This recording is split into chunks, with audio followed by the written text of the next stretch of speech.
ঈদ বাআসা ফীহিম রাসূলা, উচ্চ আওয়াজ দিয়ে বলুন না সুবহানাল্লাহ। বিশ্বের চরাচরের মধ্যে আমি আল্লাহ সবচাইতে দামি সম্পদ বানাইলাম আমার নবীর ঈদে মিলাদে মুস্তাফাকে, উচ্চ আওয়াজ দিয়ে বলুন না সুবহানাল্লাহ।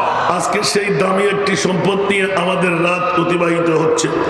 আমার ইমাম রব্বানী দরবার শরীফের মা বোনরা, বাবা ভাইরা, যার সাদারতের মধ্যে আজকে সারা বাংলার জমিন থই থই করতে লাগলো। পীরের আসনের মধ্যে বসে পীরের তরিকতের কাজ ইন্তজাম দিচ্ছেন, সারা বাংলার জমিনে পীরের ইন্তজাম দিচ্ছেন।